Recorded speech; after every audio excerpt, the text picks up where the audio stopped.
village of La Labor Vieja in the district of San Pedro Ayampuc lies about 17 kilometers or 10.5 miles outside of Guatemala City. In every other way, it's a completely different world. La Labor is a rural village. Most of the people there are shopkeepers or agricultural laborers. For the last 30 years or so, members of the Adorers of the Blood of Christ have maintained both a school and a series of healthcare clinics to help La Labor and the surrounding areas. It was the sisters who arranged for the students to stay with families in La Labor. When the day came for the students to meet the families, everybody was very nervous.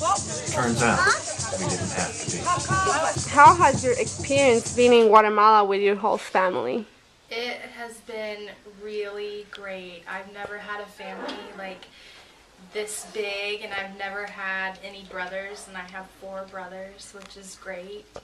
And my mom is amazing. She works really, really hard to keep the house clean and to cook and to wash laundry. She even washed my laundry for me, which I'm grateful for. And I just like playing with my brothers. They're very energetic, they're very smart. She raised very good children. The immersion is awesome. You learn the language a lot better, especially since this is kind of like my house because I have a lot of brothers and sisters, so there's always something happening. And like, you learn more of like the everyday language instead of what like in school, like we have our vocab and everything, but then now you get to put it to use. And they have been helping me with random words around the house, so that's been cool. And what we're doing with the project with the latrines too, yeah. Well, that's been awesome. Angel y Julio, they talked to us about like their beliefs with like revolutions and their thoughts on how they can improve Guatemala and their country and the lives of their people. So that's been really interesting too. I loved my host family. I'm convinced I had the greatest host family, and everybody here. My mom is a fabulous cook. She made me the greatest food. She always made sure I had everything I needed. Marvin is the greatest. He always was full of energy. He danced with everybody. He was working with us. He was here. He was everywhere I turned, like he was helping people. The first day I was really nervous, but now I love them. I don't want to miss them.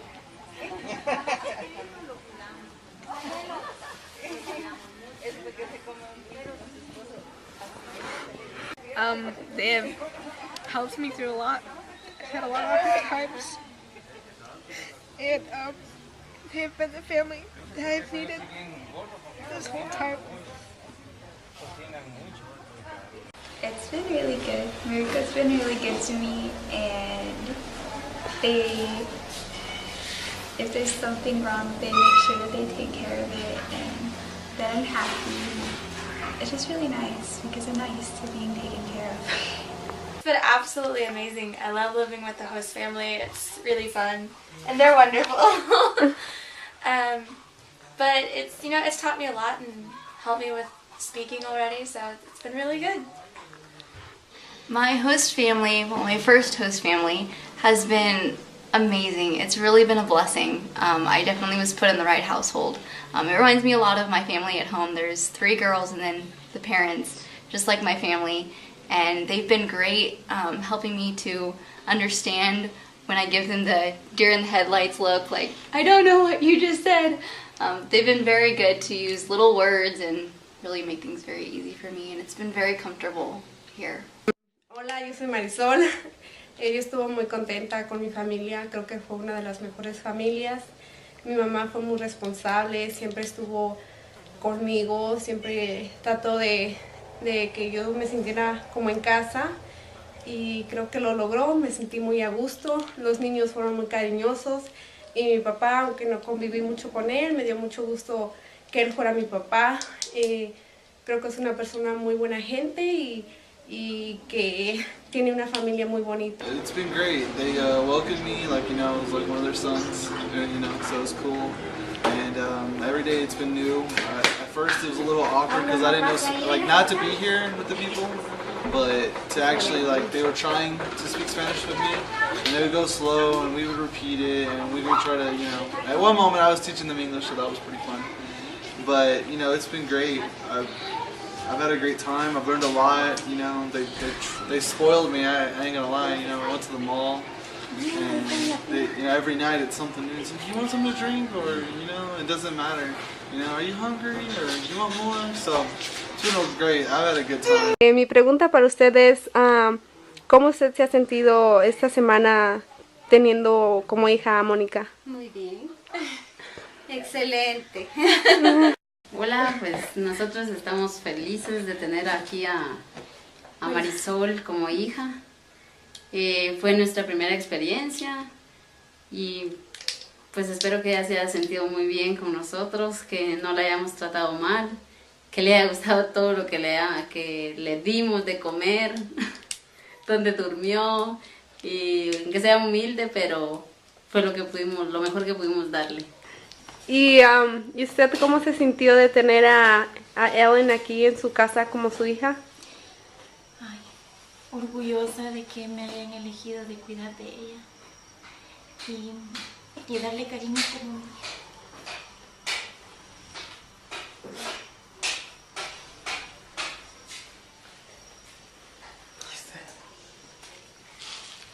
¿Y usted cómo? Es muy cariñosa conmigo y con mis hijos. Es muy amable y sabe mucho español. The main reason we came to La Labor was to serve. As part of Project Sonrisa, we had brought more than 10,000 toothbrushes with us in our luggage, and we helped to distribute these to children in more than 14 schools in San Pedro Ayampuc. We also took turns serving in the sisters' other ministries, the St. Maria de Matias Institute, a secondary school, a health clinic, the dental hygiene program, and the program in environmental health, which proposes to improve people's health by improving the environment that they live in. What we saw from the beginning were that the real clear needs were healthcare and education. And you've had a taste of that. Education is so subpar throughout the entire country. And healthcare is so, I mean, Daniel talked about that a little bit, but it's so underdeveloped. And so those two were really, you know, just kind of jumped out at us. And so the opportunity came to be a part of like a secondary education effort. And so when we began that back in '89, I was working born. You know, the Institute was being born. Yeah, that's right. So you'll always remember that. And you know, it just kind of took off because we started with like 31 kids and we have 400 now. Picture. What is that? Picture. Everyone say picture. Book. Picture. Book. So, when I came down here, I came down as a nurse. That's my background, was nursing, and most of my nursing career has been in gerontological nursing, working in nursing homes. So when I came down, I really had no idea what I was going to do. But I felt this call, this strong call within me to come and to be and to share and to be part of life here. In what way and how, I didn't know. And after I was here a month, they asked me if I would take charge of the clinic. Back then, there were no other healthcare facilities in this whole area. This clinic was the only healthcare that was there. And so, I mean, it had to have been the hand of God and all the angels working together on this, because within 6 months, the healthcare project had 5 clinic sites. And part of what had happened was there were different priests in the area, like farther down the road and farther up the hill, who were building clinics at the time, and they didn't know what they were going to do with them. So they came and they said, "Oh, we heard that you're starting a healthcare project. Well, we're building a clinic and a pharmacy and we don't know what to do. Could we join together?" And so we said, well, if you build it, we'll put the services in. And that's the same model that we still have. We still have 5 sites. The sites have changed over the years, but we don't own any of the clinic sites. 6, inferior derecha, ¿ves? ¿Vale? Estamos. Que van a tomar unos datos ahorita para ver cómo está. Tomarle sus datos. Amalia Belis. Amalia. Amalia Belis Belis. A-M-A-L-I-A.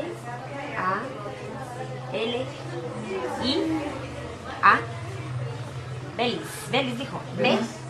B pequeña. Belis. E. E. E. E. E. L. Well, see, now that made me lose my train of thought. What else did I want to say? We do health education out in the county. Yeah, out We there. We do all kinds of things, and you're participating in all of it.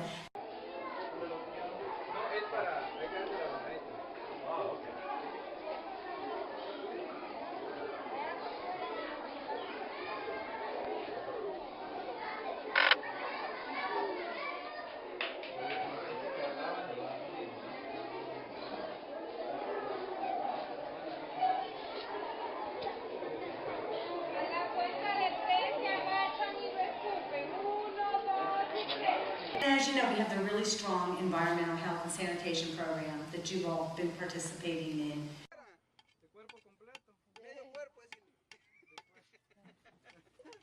Mira el lugar. De lo que ya saben que es una letrina ambiental, no contamina para nada. Además de, por ejemplo, los sanitarios lavables, esos son los que contaminan más, los ríos, lagos, mares, ¿verdad? En este caso acá en Guatemala, estos sanitarios lavables, el gobierno no pone plantas de tratamiento.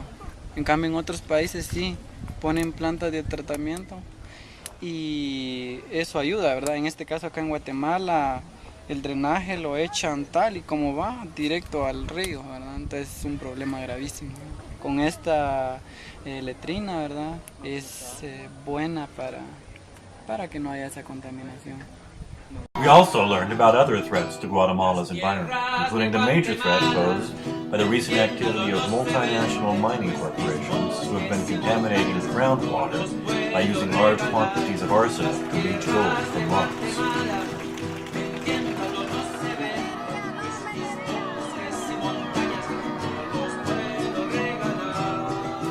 The following brief news story from the Arab news station Al Jazeera sums up the controversy. This is the Marlin Mine, the largest gold mine in Guatemala. The Canadian-owned mine accounts for 95% of Guatemala's precious metal exports. But since operation started in 2007, opposition to the mine has grown. Human rights workers and residents have accused the mine's owners of exploiting local communities. Most worrying, they say, is the use of highly toxic cyanide to separate gold particles from the rock in a process known as leaching, a method that is being banned in several countries. After processing, the cyanide-contaminated water is dumped into this tailing pond a few hundred meters from people's homes. Some residents claim this dangerous waste, along with heavy metals such as mercury and lead, are making their children sick. Adelia Macarillo was teaching in a community school in 2007 when she noticed skin lesions on some of the local children, something she'd never seen before. She says that when she showed photographs she'd taken to parents who worked at the mine, they said that speaking out against their employer would cost them their jobs, and told her to keep quiet or leave the school. I'm not very close now with the people who work at the mine. They look at me differently. If you claim your rights, they think you're against development, but I don't see the development. Juana Bamaca's 5-year-old daughter is one of the children Adelia photographed. The lesions have left deep scars on her back. Another child of hers, then only an infant, died 2 years ago. Juana remains convinced that chemical waste from the mine was to blame. We're angry with the mine because of the damage it's doing to us. Goldcorp, Marlin's parent company, denies these accusations. Although no one was available at the time of Al Jazeera's visit, they sent this statement. Investigations have been conducted in Guatemala by credible experts, trained medical staff, government agencies, international institutions, and Goldcorp in response to allegations of medical illnesses and skin rashes. No evidence exists that these conditions are related to the operation of the Marlin mine in Guatemala. Mine management point to the nearly $9 million of royalties paid to the government and local communities, the schools they've helped fund, and the more than 1,000 jobs they've created for local people. Mayra de Serrano has been selling groceries to the mine's cafeteria since 2001 and doesn't want the mining to stop. When people started protesting against the mine, we realized that the moment the mine closes, we'll have to leave San Miguel to find work. Jobs here are scarce. But the economic benefits and assurances by Goldcorp that its mine poses no health risks haven't quelled growing concern. As a result of the Marlin mine's operations here, more than 500,000 people across western Guatemala have voted against mining projects, sending a strong message to the government. In 2008, Goldcorp was kicked off Canada's respected Jansi Index, which rates companies for investors based on how socially and environmentally responsible they are. It's now up to Goldcorp to decide how best to address the community's concerns. Until that happens, residents and activists say they will continue their resistance to the Marlin mine. As part of our environmental education in La Labor, we saw a documentary about the mining issue in Guatemala and talked about it with Antonio Reyes Romero, Director of Environmental Health for the Sangre de Cristo Healthcare Project. Porque es evidente, o sea, todo este problema y toda esta situación que vivimos en el país, en todo Guatemala, ¿verdad? Es porque las autoridades están a favor de estos intereses nacionales de unas poquitas personas e intereses internacionales de compañías transnacionales, ¿verdad? Okay, so all of this is evident because the problem is that the authorities here in Guatemala are in favor of these foreign interests and these international corporations that would benefit a few rather than the majority. Por ejemplo, en la primera explotación que quieren hacer aquí en San Pedro de Ampú, pero que va a ser más afectado directamente el otro municipio, las autoridades municipales y el juzgado de paz, de una forma como de intimidar a los líderes de las comunidades, los citaron al juzgado la semana antepasada, hace 15 días. Okay, so for example, in one of the first places where the mining exploration is to be carried out in the area of San Pedro de Ampú, where it's going to affect that other community that is closer to it, the city officials in that area, through the Justice of the Peace, have mounted, like, they've taken away the activists. They put a demand against the community because the community was not in favor of the mine. So they put a demand against them, so they had to go to court now. Understand that putting a demand is like suing. Oh yeah, that's what they're suing the community who's resisting the mining efforts. So the government officials are suing their own community because the community is not in support of the mining company coming in. The multinational corporations bent on extracting gold from Guatemala, whatever the cost to the indigenous population, resonate eerily with much of Latin America's tragic history. Nearly 500 years ago, Spanish conquistadores landed in Guatemala with the same intentions and decimated the Mayan population in the process. Every schoolchild in Guatemala knows this story, which was reenacted for us at our farewell dinner in La Labor. Spanish gold mining was followed in rapid succession by Europeans and North Americans in search of sugar, coffee beans, bananas, and petroleum, natural resources in plentiful supply in Guatemala that, ironically, have almost never benefited the people. And though many people in Guatemala are angry about this most recent round of colonial exploitation, they are not angry at all North Americans. We found no shortage of people willing to open their arms to us in sincere friendship. This was their gift to us. Our gift to them was to listen to their stories, their history, and their dreams of the future. The final performance at our farewell banquet asked us to listen deeply to the words of a child and the nation that she represented. quiero ser cuando sea grande. Todos los pequeños nos preguntamos eso, pero por ahora no lo sé. Me esfuerzo día a día con mis tareas y me imagino ser alguien exitosa, maestra, licenciada, cocinera, madre, albañil.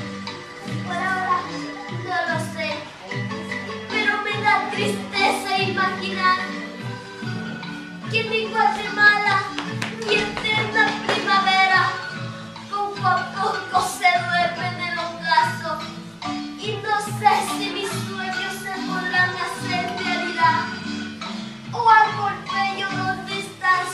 Si no hay suelo fértil donde tu raíz se aferre en la vida. Monja blanca, ¿dónde estás? Si no hay árbol que acaricie tus raíces, la bandera donde la liga el viento, ni tendrá más azul y blanco esplendoroso, porque mi cielo gris será, y las notas de mi marimba no se escuchan más.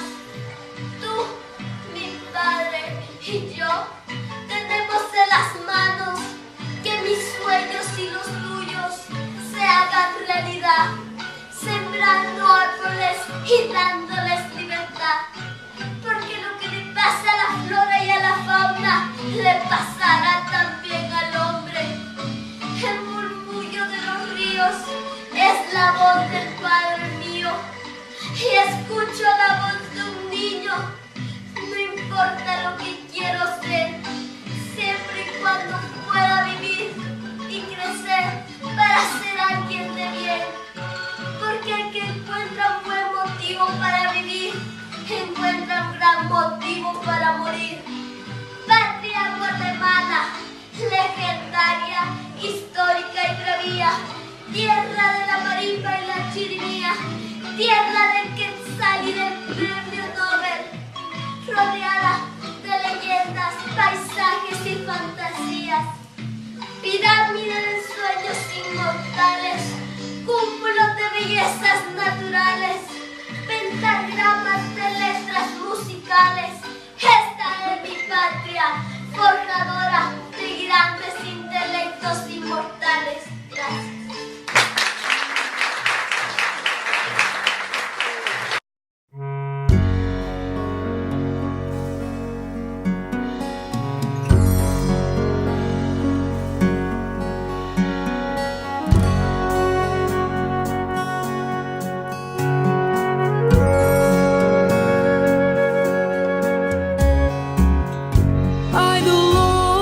Sea and sky, I have heard my people cry, all who dwell in dark and sin, my hand will save. I who made the stars of night, I will make your darkness bright. Who will bear my light to them? Whom shall I send? Here I am, Lord. Is it I, Lord? I have heard you calling in the night. I will go, Lord, if you lead me. I will hold your people in my heart. I, the Lord of snow and rain, I have borne my people's pain. I have wept for love of them. They turn away. I will break their hearts of stone, give them hearts for love alone. I will speak my words to them. Whom shall